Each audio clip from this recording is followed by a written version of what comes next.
Kenapa Pak mengambil air bersih yang ada di sumur ini? Memang di rumah tidak ada pasokan air sama sekali Pak? Masalah sumur banyak, tapi airnya tidak memungkinkan. Nah, di sini pulau ini bisa diambil airnya, bisa dikata juga, bisa juga diminum.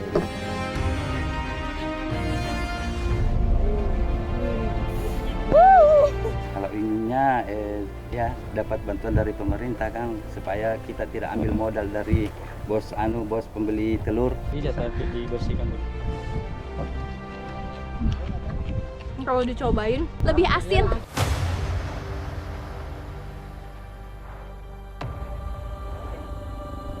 Jadi karena Ibu Baya ini punya penyakit kolesterol dan juga gula sehingga menyebabkan ibu tidak bisa jalan, makanya kami akan menanduh dengan menggunakan kursi yang sudah disusun oleh warga.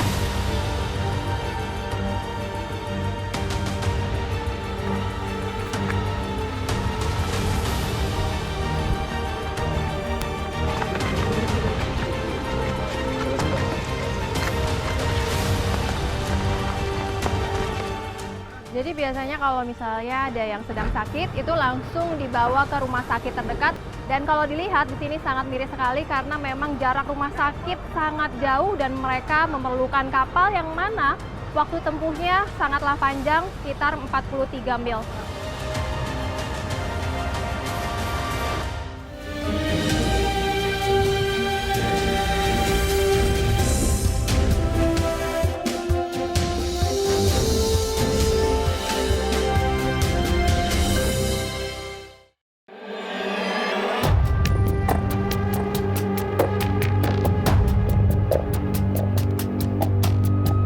Tim Indonesiaku kali ini menyambangi Pulau Kapoposang, Desa Matiro Ujung, Kecamatan Liukang, Tupabiring, Kabupaten Pangkep, Sulawesi Selatan.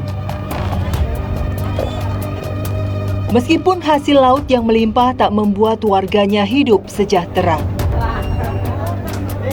Terletak kurang lebih 4-5 jam dari Pangkep, dengan menggunakan perahu motor, warga sulit mendapatkan akses transportasi menuju daratan utama maupun pulau lainnya. Dermaga pinggir sungai inilah yang menjadi salah satu dermaga untuk bongkar muat penumpang dan juga barang dari dan menuju ke pulau. Kapal yang bersandar di pelabuhan ini memanfaatkan kolong jembatan sungai Pangkajene, biasa disebut dermaga pinggir sungai. Kami memulai perjalanan dari dermaga pinggir sungai. Dermaga ini tak pernah sepi oleh kapal-kapal karena dermaga ini salah satu penghubung antar pulau di Kecamatan Kepulauan.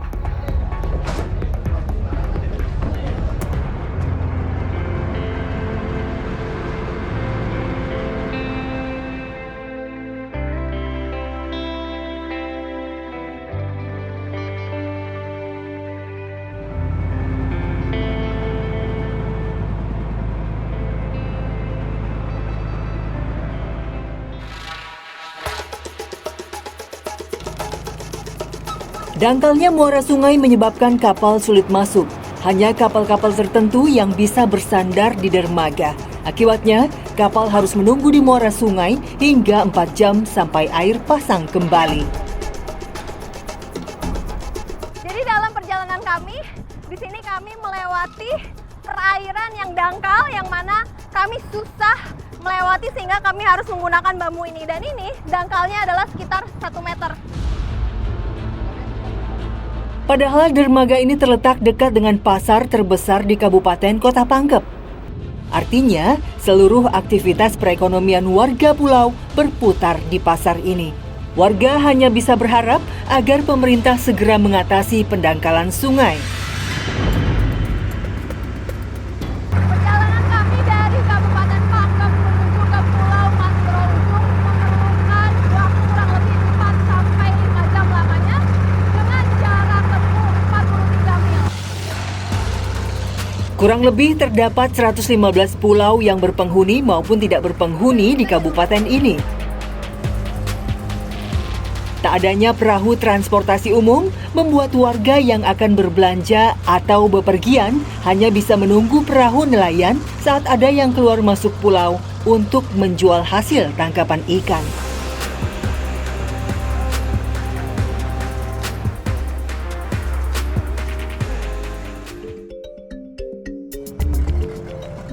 Setelah perjalanan kurang lebih 5 jam, akhirnya kami sampai di tempat kami akan singgah.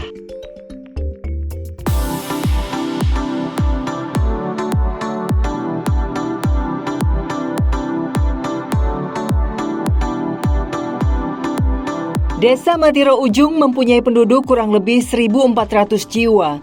Hampir 90% mata pencaharian warga sebagai nelayan. Hasil laut menjadi sumber utama warga. Salah satunya menangkap telur ikan terbang. Sekarang saya akan mengikuti aktivitas warga dengan mengambil telok torani atau yang biasanya disebut sebagai ikan terbang. Nah, untuk menuju ke kapal sana, jadi kami harus melewati dengan menggunakan gabus seperti ini. Saya ikutnya gimana ini naiknya? Maaf ya. Ini diri apa duduk? Oh, duduk. Oh, duduk. Siap. Cukup menegangkan karena memang menggunakan gabus ini tidak seimbang, salah sedikit juga bisa jatuh dan terkena air. Dan tapi akhirnya sampai juga ke kapal.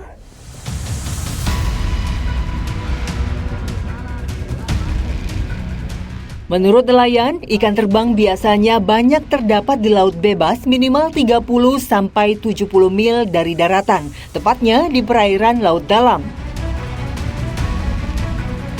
Nah, jadi untuk merangkap ikan terbang itu menggunakan ini namanya pakaja kalau di sini. Dan ini terbuat dari daun kelapa yang sudah kering, kemudian dirakit supaya ikannya bertelur di sini. Apalagi sekarang sudah memasuki masa panen ikan, yaitu sekitar bulan 5 sampai bulan 9. Artinya dari bulan Mei sampai bulan September ikan ini banyak menghasilkan telur.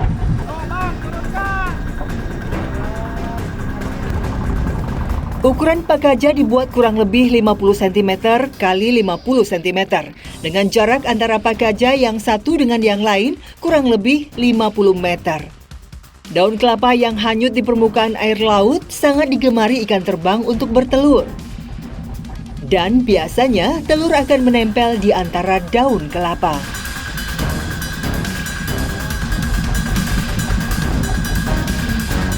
Menurut informasi nelayan, waktu yang tepat untuk memasang pakaja antara jam 5 sore sampai jam 7 pagi. Pakaja yang terpasang di sore hari akan diambil pada pagi harinya.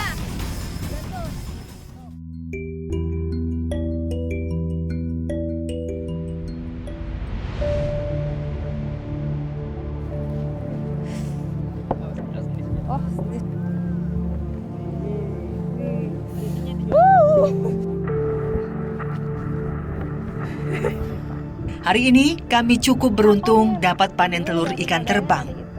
Padahal resiko pakaja hilang sering dialami para nelayan, seperti terbawa ombak, tersangkut kapal, hingga digigit ikan hiu yang membuat para nelayan gagal membawa hasil tangkapannya.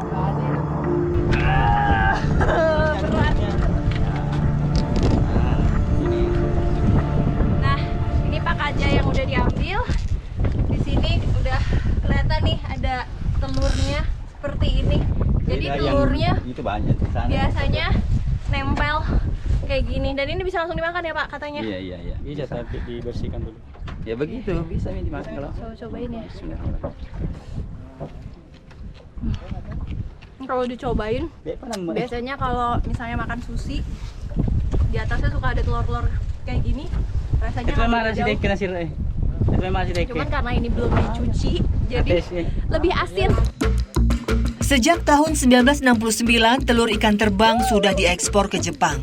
Dan Provinsi Sulawesi Selatan merupakan pengekspor tunggal, sehingga telur ikan terbang menjadi salah satu primadona dari sektor perikanan.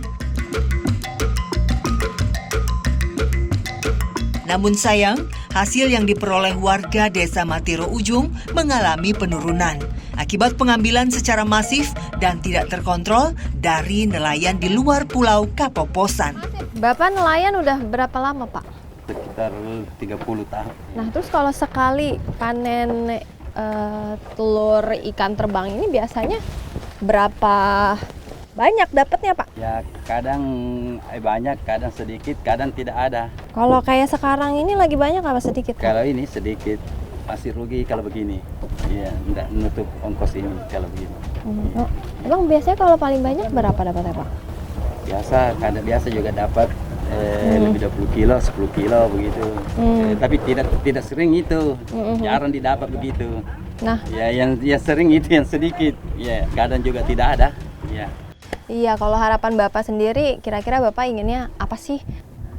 Kalau inginnya ya dapat bantuan dari pemerintah kan supaya kita tidak ambil modal dari bos pembeli telur supaya hasil kita bisa tinggi-tinggi harganya.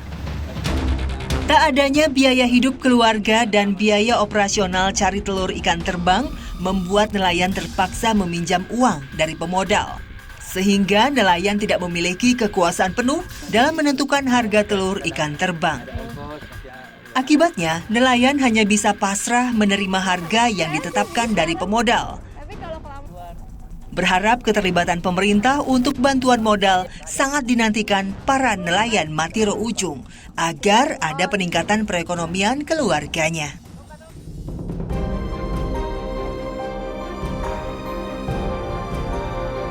Biasanya pemisahan telur ikan terbang yang menempel di antara daun kelapa dilakukan di tengah laut. Namun tak jarang para nelayan membawa ke daratan. Tak hanya berpangku tangan melihat suaminya yang pulang membawa hasil laut, para istri menyambut dan membantu suami mereka dengan menyisir atau memisahkan telur ikan terbang.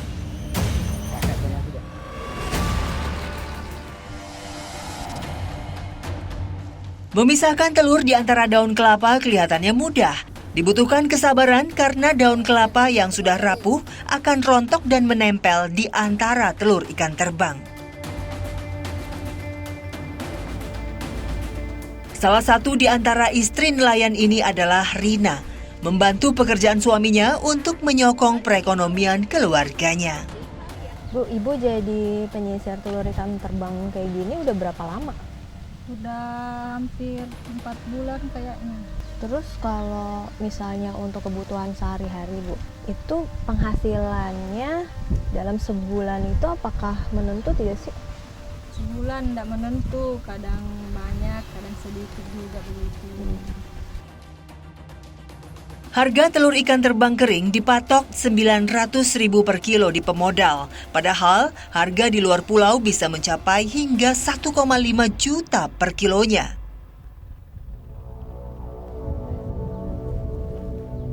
Setelah telur ikan terbang bersih dan terkumpul, saatnya untuk proses penjemuran. Telur ikan terbang dijemur di bawah terik matahari membutuhkan waktu kurang lebih 2 hari. Namun, saat cuaca hujan atau mendung butuh waktu kurang lebih 4-6 hari.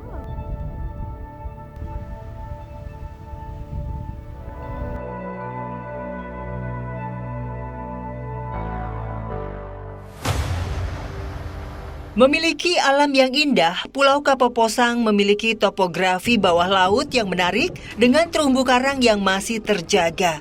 Membuatnya kaya akan biota laut dan menjadi salah satu surga spot diving terbaik di Sulawesi Selatan. Seharusnya bisa menjadi daya tarik bagi wisatawan. Namun sayang, di samping kurangnya dana untuk mengembangkan konservasi laut, kurangnya transportasi laut dan pelabuhan yang belum layak membuat sulit bagi wisatawan untuk menuju pulau yang seharusnya bisa menjadi pemasukan dan perputaran roda ekonomi bagi warga desa Matiro Ujung. Padahal program tol laut pemerintahan Presiden Joko Widodo terus dikumandangkan untuk memperlancar arus transportasi angkutan barang dan orang sehingga konektivitas antar pulau lebih efisien. Nyatanya, hingga saat ini harapan warga belum terrealisasi.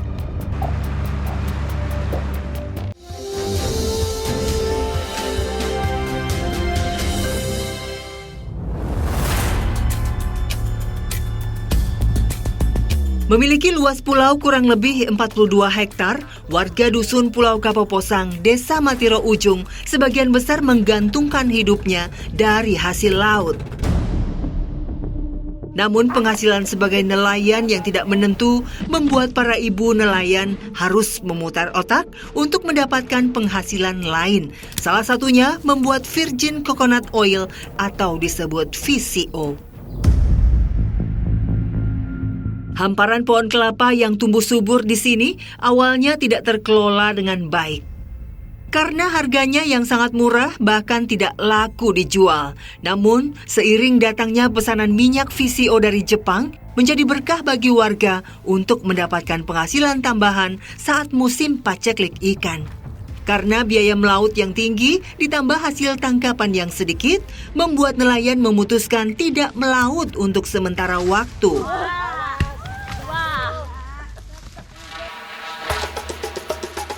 Pohon bernama ilmiah Cocos nucifera ini tumbuh subur di daerah tropis.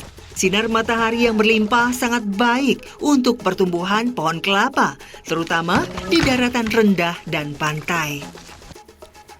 Setelah seluruh kelapa kami kumpulkan, ini akan dibawa ke rumah. Udah cukup kayaknya.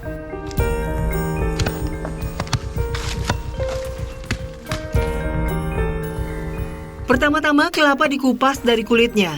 Biasanya para ibu menggunakan linggis, mereka menyebutnya pasungke dan parang. Bagi saya, mengupas dengan menggunakan linggis ini sangat sulit.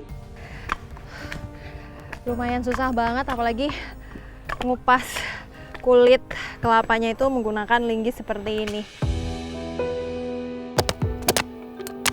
Setelah dikupas dan dipisahkan buah dari batok kelapanya, buah kelapa kemudian diparut. Memarut kelapa mesti hati-hati agar tangan tidak tergores parutan kelapa. Selanjutnya, parutan kelapa dikasih air, diremas-remas sampai keluar santannya. Selain hasil dari laut, sulitnya pekerjaan bagi ibu-ibu desa Matiro Ujung, salah satunya Hajera, membuat VCO menjadi pekerjaan alternatif untuk menambah pundi-pundi keuangan keluarganya yang masih sulit. Ibu kalau misalnya bikin olahan VCO kayak gini emang dibayar berapa gitu? Kadang 50.000 satu orang, tidak menentukan. Harapannya apa sih? Atau Listrik. pengennya apa? Pakai listrik. Kan susah di sini listrik. Kan pakai tenaga surya. Kadang jam 8 mati, kadang jam 9 mati, tidak menentu. Itu anak-anak kasihan susah belajar, mati lampu. Makanya itu mudah-mudahan itu pemerintah bisa masuk listrik di sini supaya anak-anak fokus belajar. Upah buruh dengan sistem borongan Rp40.000 per 1 kilogram. Namun pekerjaan membuat VCO tidak menentu, membuat para pekerja hanya bisa menunggu sampai pesanan datang kembali. Kemudian santan yang sudah terkumpul direbus di atas wajan dan tunggu hingga mendidih. Setelah kurang lebih setengah jam, air yang terpisah diambil agar mempercepat proses menjadi minyak. Kemudian diaduk-aduk terus agar santan tidak menggumpal dan hangus. Dan yang menjadi pembeda antara pembuatan VCO dan juga minyak kelapa adalah ketika masaknya. Nah, kalau ampasnya masih putih kemerah-merahan seperti ini tandanya VCO-nya sudah jadi dan minyaknya juga bening putih seperti ini. Tapi kalau misalnya minyak kelapa biasanya ditandai dengan warna minyak yang berwarna kuning, kemudian ampasnya juga sampai kering atau kecoklatan. Pembuatan VCO dengan pembakaran menggunakan kompor gas memakan waktu kurang lebih 1 jam. Namun jika menggunakan kayu bakar bisa menghabiskan waktu kurang lebih 4 jam. Dan untuk mendapatkan minyak 1 liter dibutuhkan kurang lebih 12 buah kelapa.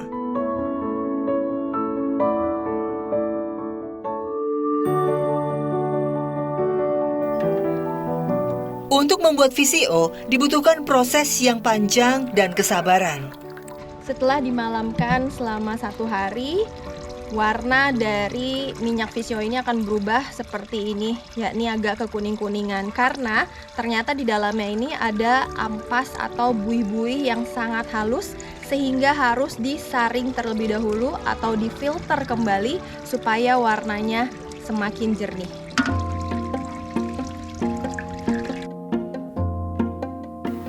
Nyaringan dilakukan dengan menggunakan saringan khusus yang mempunyai pori-pori yang sangat halus.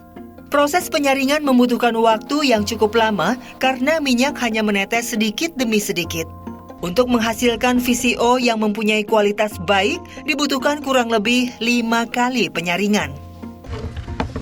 Ya, ini dia hasil dari VCO atau Virgin Coconut Oil. Dan setelah melakukan beberapa kali penyaringan, terlihat bahwa minyaknya di sini sudah jernih dan ini sudah bisa digunakan.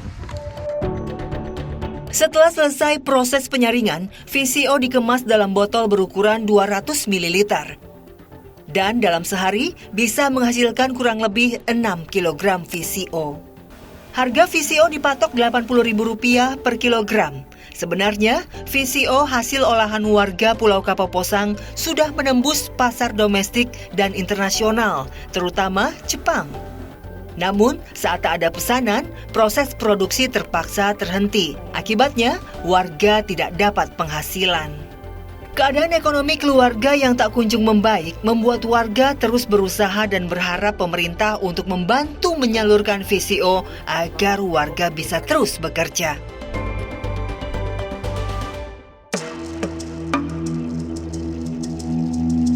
Keberadaan pulau-pulau kecil di Indonesia hingga saat ini terkesan masih kurang diperhatikan oleh pemerintah. Padahal, pulau-pulau kecil adalah titik terpenting untuk menjadi barisan pertahanan negara.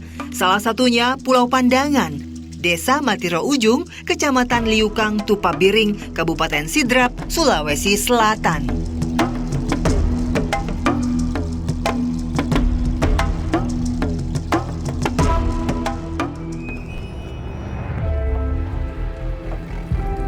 Ini ke bawah ada berapa meter ya? Belum adanya tata kelola air yang baik membuat warga sangat kesulitan mendapatkan air bersih saat musim kemarau tiba. Tak adanya mata air dan saat turun hujan pun tanah tidak bisa menyerap air hujan dengan baik, sehingga warga terpaksa mengambil air minum ke dusun Pulau Kapoposang. Namun saat musim kemarau panjang, ketersediaan air bersih di dusun Pulau Kapoposang juga sangat terbatas dan hanya mampu memenuhi kebutuhan warganya sendiri. Artinya, warga dusun Pulau Pandangan harus mencari air di pulau lain. Kenapa Pak mengambil air bersih yang ada di sumur ini? Memang di rumah tidak ada pasokan air sama sekali Pak? Masalah sumur banyak, tapi airnya tidak memungkinkan. Nah, di sini pulau ini bisa diambil airnya, bisa dikata juga, bisa juga diminum.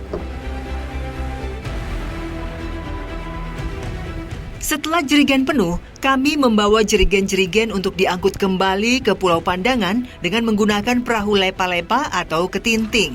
Sini, belakang. Ini satu jerigen aja mampu menampung 20 kilo dan rasanya berat banget. Apalagi perjuangan warga harus mencari air tawar harus seperti ini. Jadi tidak terbayang rasanya.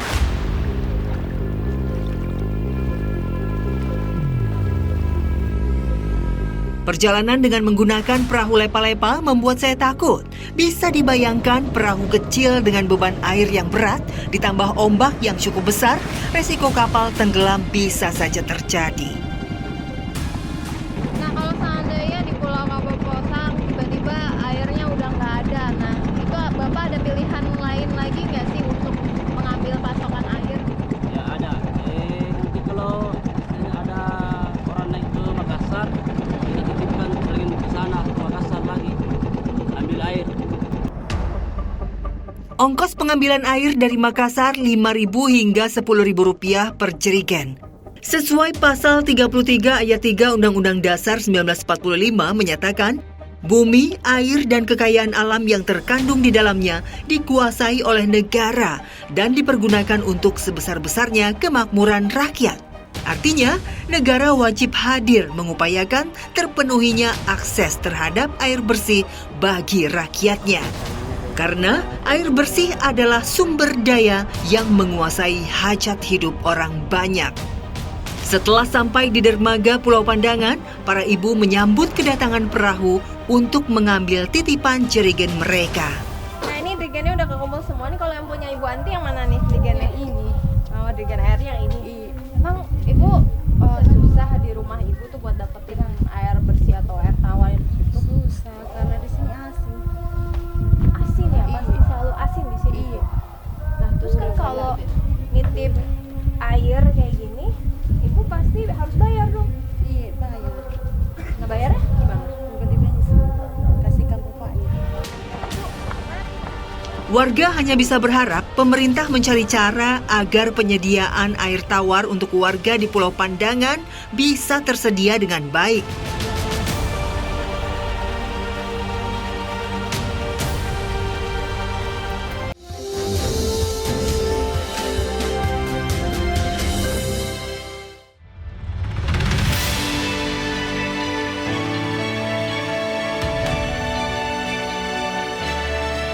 Menjadi salah satu desa di Kecamatan Liukang, Tupabiring, Desa Matiro Ujung mempunyai dua kedusunan, yaitu Dusun Pulau Kapoposang dan Dusun Pulau Pandangan dengan jumlah penduduk kurang lebih 1.400 jiwa.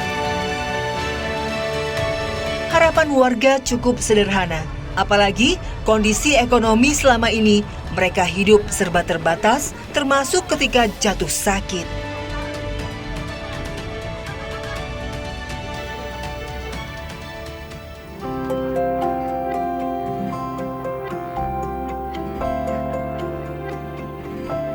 Sehat ya Bu ya, apalagi kan mau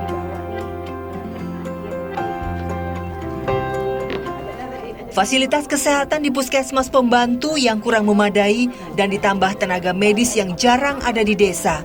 Sehingga pasien dengan keluhan berat maupun ibu melahirkan harus dilarikan ke puskesmas yang terletak di Pulau Sarapo, Lompo, Desa Matirolangi, Kecamatan Liukang, Tupabiring. Jadi karena Ibu Baya ini punya penyakit kolesterol dan juga gula sehingga menyebabkan ibu tidak bisa jalan, makanya kami akan menanduh dengan menggunakan kursi yang sudah disusun oleh warga supaya lebih gampang membawa ibu untuk menuju ke kapal. Ya.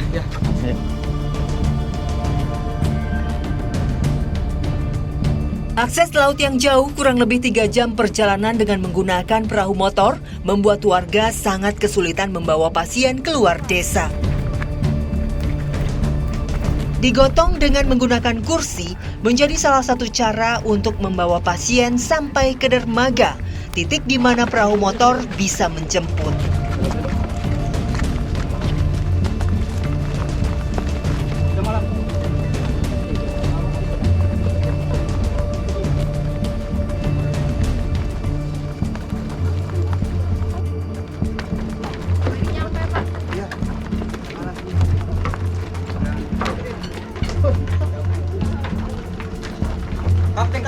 Kapten mana?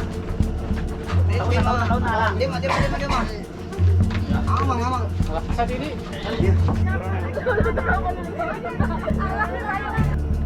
Jadi biasanya kalau misalnya ada yang sedang sakit, itu langsung dibawa ke rumah sakit terdekat, yaitu Rumah Sakit Umum Daerah Batara Siang yang berlokasi di Kabupaten Pangkep, Sulawesi Selatan. Dan kalau dilihat di sini sangat miris sekali karena memang jarak rumah sakit sangat jauh dan mereka memerlukan kapal yang mana waktu tempuhnya sangatlah panjang, sekitar 43 mil. Jadi ini sangat membahayakan sekali khususnya buat orang yang sakit. Lega rasanya ketika pasien sudah berhasil dipindahkan ke perahu motor untuk dilarikan segera ke puskesmas. Semoga saja segera ditangani dengan baik. Pak, terkait dengan problem yang ada di Desa Matiro Ujung ini apa aja sih Pak? salah satunya adalah pelayanan kesehatan. Ketika ada warga yang kemudian sakit parah yang tidak bisa tertangani oleh petugas-petugas kami di sini karena keterbatasan baik dari segi alat, mungkin dari segi kemampuan mungkin ya, sehingga kami setengah mati untuk mengantar masuk ke rumah sakit yang ada di wilayah kabupaten. Kemudian dari segi pendidikan, karena pendidikan memang di ibu kota desa sudah ada SMP seatap ya. Jadi anak-anak di sini dulunya selalu nyebrang setiap hari ke ibu kota desa, tetapi alhamdulillah sekarang anak-anaknya itu sudah tidak lagi nyebrang di ibu kota desa, tetapi dia sekolahnya numpang di satu atap dengan SD. Sekiranya ada perhatian khusus dari segi kelistrikan, karena ya kita lihat sendiri bahwa listrik yang menyala di wilayah Pulau Kapuasang ini hanya menyala dari jam 6 sampai jam 8. Memiliki hasil laut yang melimpah, nyatanya warga Desa Matiro Ujung tak semua hidup dalam kemakmuran. Berharap akses transportasi laut yang mudah, pendidikan yang baik, layanan kesehatan yang memadai, dan hak yang sama memperoleh penerangan dapat terrealisasi.